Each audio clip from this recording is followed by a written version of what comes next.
औज़ुबिल्लाहि मिनश्शैतानिर्रजीम बिस्मिल्लाहिर्रहमानिर्रहीम। मोहतरम नाज़रीन, मेरा आज का मौजू है कुरान और हदीस में वर्जिश की अहमियत। सबसे पहले मैं आप तमाम मोमिनीन को माह रमज़ान मुबारक में तबरीक अर्ज़ करता हूँ। माह रमज़ान मुबारक के जो गुनाहों की बख्शिश का महीना है, अल्लाह ताला ने हमारे लिए एक हदिये के तौर पे पेश किया है।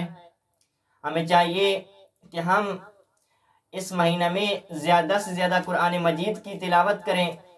तो इसी निस्बत से इस महीने में पिछले साल भी कुरान और तिब के मौजू पर कुछ दुरूस बयान किए थे, और अभी भी इंशाल्लाह हमारी कोशिश ये होगी कि माह रमज़ान मुबारक में कुरान और तिब के मौजू पे बयान करें। और आज उसी सिलसिले की एक कड़ी है कि इस्लाम में वर्जिश की अहमियत के हवाले से बात करना चाह रहा हूँ। तो इस्लाम वर्जिश करने वालों को अहमियत की निगाह से देखता है, क्योंकि जो काम भी कमाल तक पहुँचने में मदद करे वो कीमती होता है। अगर हम यही बात जान लें कि खुदावंद आलम ने हमारी ज़िंदगी का मकसद इबादत करार दिया है, वमा खलक़तुल जिन्ना वल इंसा इल्ला लियअबुदून, यानी हमारी जिंदगी का मकसद इबादत है, रिज़ाए परवरदिगार है। तो आया कोई इंसान सालिम ना हो, इंसान ताकतवर ना हो, तो क्या जिहाद कर सकता है, रोजे जैसी इबादत को अंजाम दे सकता है, या दूसरी इबादत को अंजाम दे सकता है? नहीं। सवाल बिल्कुल, उनका जवाब बिल्कुल वाज़ेह है कि इंसान को ताकतवर और सालिम होना पड़ेगा, तब वो सही तरह से इबादत को अंजाम दे सकता है। लिहाजा और सब लोग इस बात पे इत्तेफाक रखते हैं कि मुस्बत वर्जिश, यानी वर्जिश कई किस्म की होती हैं, नुकसानदेह भी होती हैं, मुफीद भी होती हैं। जो वर्जिश जिनसे नफरत नहीं करनी चाहिए, बल्कि वो वर्जिश के जो नुकसान का सबब बनती है, बीमारी का सबब बनती है, उससे पसंद संगीन वर्जिश है जो मुख्तलिफ किस्म के बीमारियों के लिए है, उनसे बचे। लेकिन जो वर्जिश अमूमन बहुत मुफीद है, कुरान की तायीद है इसके लिए, अहले बैत तहार ने इसकी तायीद की है, तो वो वर्जिश हमारे बदन में तवानाई का सबब बनेगी, हमारे बदन में ताकत, हमारे बदन को ताकतवर बनाएगी। तो उसके लिए कुरान ने हमें क्या हुक्म दिया है? तो खुदावंद आलम का इरशाद है, वअइद्दू लहुम मस्ततअतुम मिन कुव्वतिन, दुश्मनों के लिए अपनी तवानाई को जमा करो, अपनी तवानाई पैदा करो, यानी जितना हो सकता है अपने अंदर ताकत पैदा करो दुश्मनों के मुकाबले में। और एक जरिया बदन के अंदर और ताकत पैदा करने के लिए एक जरिया क्या है? वर्जिश है। यानी इंसान जो तमरीन करता है, अदा पहले जमाने में भी हो या इस जमाने में भी देखें, तो जो वर्जिश नहीं करते, चाहे वो फौजी हों या दूसरे हों, तो उनका बदन वो मजबूत नहीं होता, वो सही तरह से सही नहीं लड़ सकते। इसी तरह खुद हज़रत तालूत अलैहिस्सलाम की जब खसूसियात अल्लाह ताला ने बयान की है, तो फरमाया वज़ादहु बस्ततन फिल इल्म वल जिस्म, यानी उसको अल्लाह ने क्या अता किया, उसको क्या ज़्यादती अता की, क्या उसी चीज में उसको कुदरत अता की, इल्म अता किया और जिस्म अता किया। यानी जिस्मानी तवानाई ये खुद सबब बनती है इल्म की, यानी दोनों का आपस में मिला के खुदावंद आलम का बयान करना, ये नुक्ता बयान कर रहा है कि इल्म और तवानाई का और सलामती का आपस में ताल्लुक है। यानी एक सालिम और तवाना जिस्म के अंदर बेहतर तौर पे इल्म आ सकता है। एक मरीज हो, एक मरीज बदन हो, तो उसका दिमाग भी क्या होगा? मरीज होगा। एक सालिम बदन हो तो उसका दिमाग और उसका इल्म क्या होगा? सालिम होगा। लिहाजा इन दोनों का आपस में ताल्लुक है। लिहाजा हमें कोशिश करनी चाहिए अपनी सलामती के लिए, और एक बेहतरीन जरिए सलामती के लिए क्या है? वर्जिश है। इसी तरह हजरत मूसा अलैहिस्सलातु वस्सलाम के बारे में इरशाद हुआ, वलम्मा बालगा अशुद्धहु वस्तवा आतैनाहु हुक्मन व इल्मा व कज़ालिका नज़िल मुहसिनीन। जब वो ताकतवर हो गए, जब वो तवानाई को पहुंच गए और कामिल हो गए, तो हमने इनको इल्म और हिकमत अता किया, और इसी तरह हम मोहसिनीन को जजा देते हैं, मोहसिनीन को, नेक काम करने वालों को अज्र अता करते हैं। यहाँ पे भी यानी इल्म और हिकमत का और तवानाई का आपस में ताल्लुक नजर आ रहा है। खुदावंद आलम ने तवानाई को इल्म और हिकमत के साथ बयान किया है, इत्दाल को इल्म और हिकमत के साथ बयान किया है। तो हज़रत मूसा अलैहिस्सलाम जब तमन्ना हुए तो अल्लाह ताला ने उनको हिकमत भी अता किया और इल्म भी अता किया। लिहाजा अगर हम चाहते हैं इल्मी हवाले से पेशरफ्त करें, अगर हम चाहते हैं दूसरे मैदानों में, हर मैदान में तरक्की करें, तो हमारा बदन सालिम होना चाहिए, और सलामती के लिए वर्जिश शर्त है।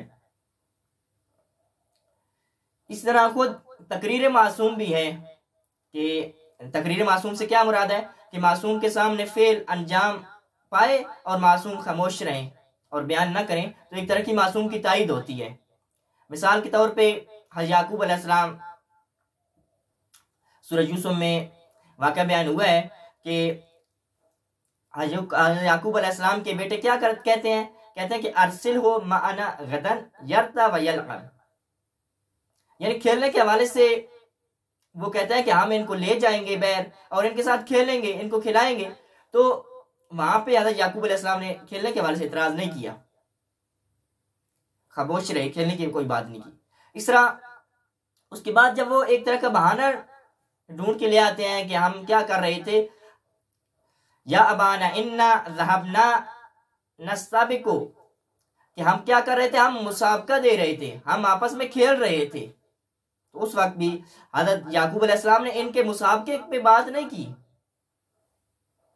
तो ये खुद मासूम की तायीद है एक तरह की कि मुस्बत खेल और मुसाबका क्या होता है, मुफीद होता है। इस तरह खुद ये तो कुरानी आयत थी, तो बहुत सारी अहादीस हैं जो इसकी तायीद करती हैं कि इंसान को तमन्ना होना चाहिए। रसूल खुदा सल्लल्लाहु अलैहि वसल्लम का इरशाद है, अल मोमिनुल कविय्यु खैरुन व अहब्बु मिनल मोमिनिज़ ज़ईफ़,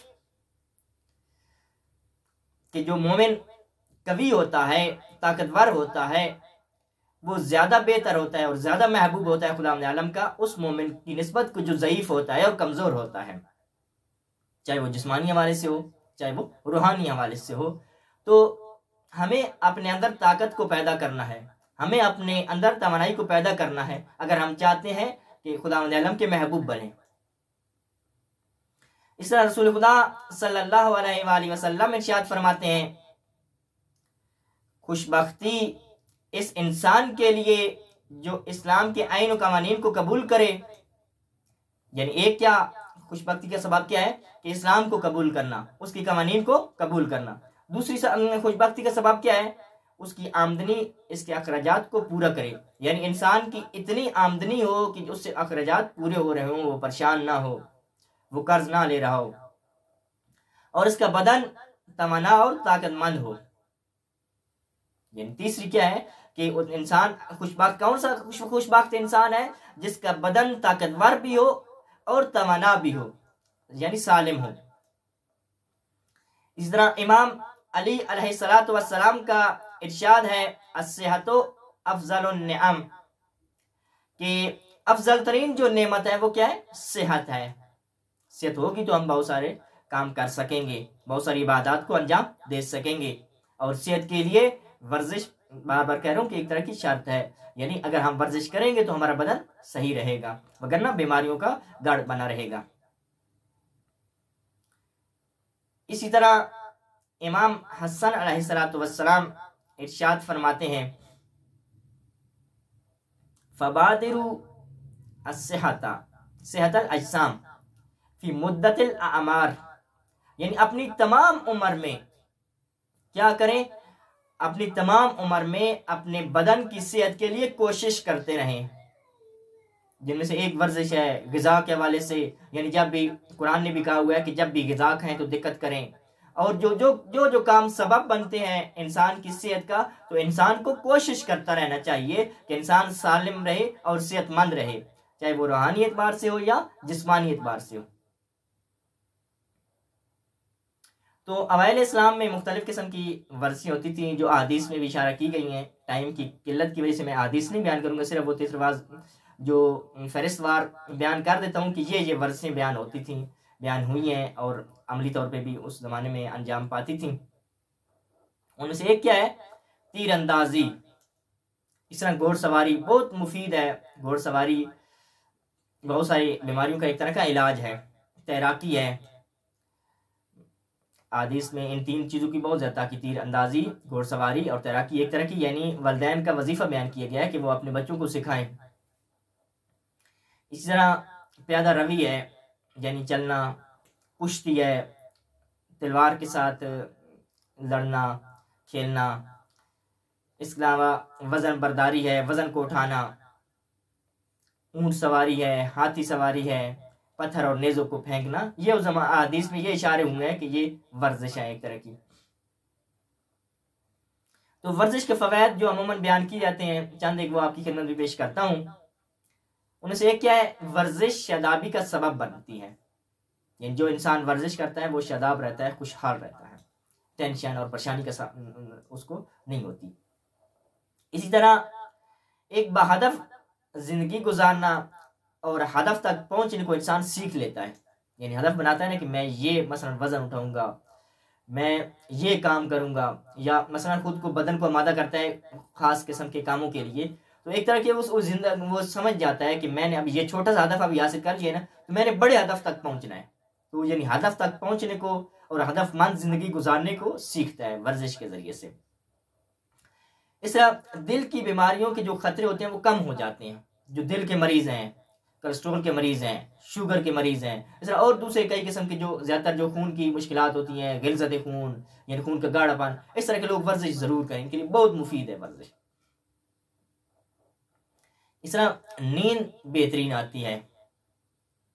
उसके अलावा ताकत और तवानाई का सबब बनती है वर्जिश। कुदरत और इंताफ पजीरी में इजाफा होता है। हाफजा में तकवीयत होती है, हाफजा कभी हो जाता है जो वर्जिश करता है। खासतौर पे वो लोग जो छोटी छोटी चीज़ों को भूल जाते हैं, कभी चाबी भूल गई, कभी कुछ भूल गया, तो वो वर्जिश ज़रूर किया करें। खुद एतमादी इंसान के अंदर पैदा होती है जब इंसान मसलन कोई मुसाबका करता है, किसी के साथ मुकाबला करता है और उसे जीतता है, तो एक तरह के अंदर यानी लड़ाई के दौरान या इस तरह के इंसान के अंदर क्या होता है, एक तरह की खुद एतमादी पैदा होती है। और कामों में इब्तिकार, यानी जो कामों में इब्तिकार क्या है, यानी नए नए काम करना, क्रिएटर बनना, तो ये वर्जिशकार इंसान कर सकता है। इंसान के अंदर बहुत सारे अच्छे अच्छे ख्यालात पैदा होंगे, यानी अच्छे अच्छे काम करने की इंसान के अंदर सलाहियत पैदा होगी। इस तरह बीमारियों के मुकाबले में दिफाई सिस्टम में मजबूती, यानी जो लोग वर्जिशकार होते हैं वो बीमारियों के मुकाबले में क्या होते हैं, मजबूत होते हैं, उनका दिफाई सिस्टम मजबूत होता है, वो बीमारियों से बचे रहते हैं। तो परवरदिगार आलम से दुआ है कि परवरदिगार आला हमें इल्म के साथ अमल और अमाल को इखलास के साथ बजा लाने की तौफीक अता फरमा। अल्लाहुम्मा सल्ली अला मुहम्मद व आलि मुहम्मद व अज्जिल फरजहुम।